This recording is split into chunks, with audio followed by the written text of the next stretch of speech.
Dans le petit village où j'ai grandi en Normandie, comme dans beaucoup de campagnes, il y avait une tradition ancienne qui consistait tous les 5 à 10 ans à couper les branches des tilleuls pour en faire du bois de chauffage. Dans la cour de l'école où j'allais, il y avait 11 tilleuls, et ils y sont toujours. Un jour, nous étions à l'école, les élagueurs sont venus. Ils ont étêté tous les tilleuls et ne leur ont laissé que des troncs mutilés. Nous, les enfants, regardions ces arbres couverts de courts et gros moignons qui étaient devenus des sortes de monstres. Et moi, j'étais pétrifiée. Car justement, mon grand-père avait eu un cancer. Et à l'hôpital, on l'avait amputé. On ne lui avait laissé qu'un moignon à la place de sa jambe malade.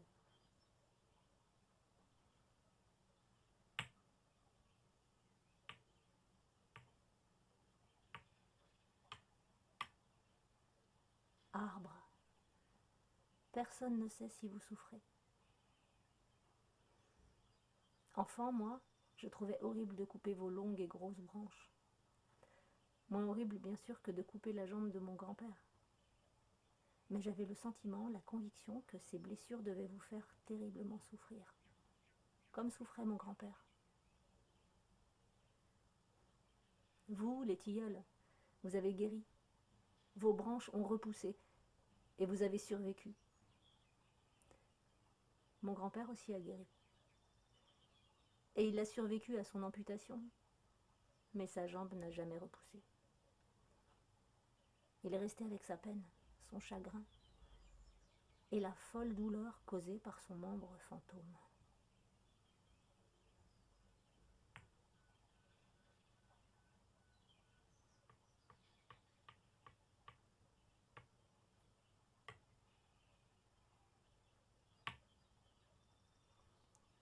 Longtemps après, lors d'un voyage en Inde, j'ai trouvé un livre de contes populaires indiens. Dans ce livre, il y a l'histoire d'une jeune fille capable de se métamorphoser en arbre.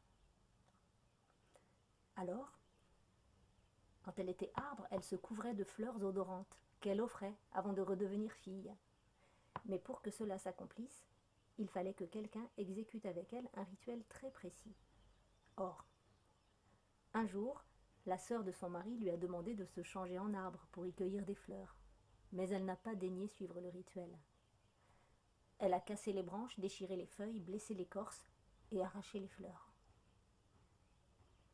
Quand la jeune fille est revenue à elle, elle n'avait plus ni jambes, ni bras.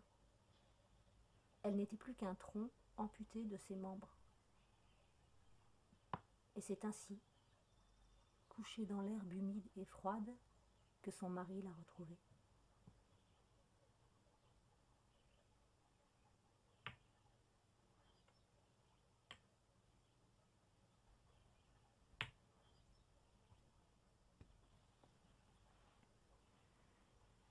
Il la prend dans ses bras et marche jusqu'à la fontaine, dans la cour de leur maison.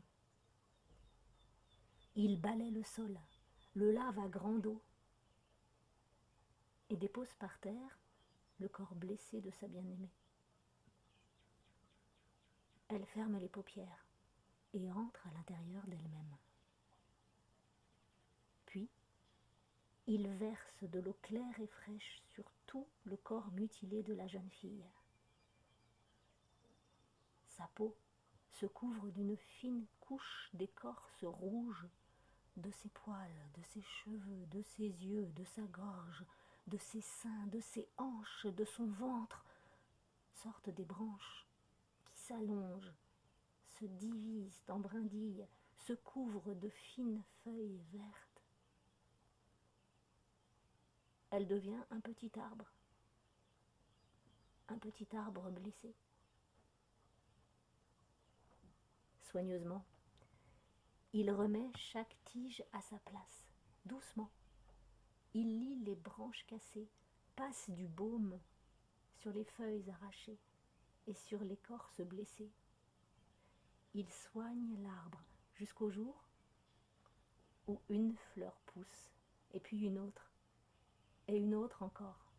L'arbre se couvre de fleurs au parfum suave et boisé. délicatement. Il cueille des fleurs et il les répand sur leur lit. Puis, il verse de l'eau claire sur le petit arbre, recouvrant chaque fleur, chaque brindille. Les fleurs, les feuilles, les branches se rétractent, entrent dans l'écorce qui redevient peau.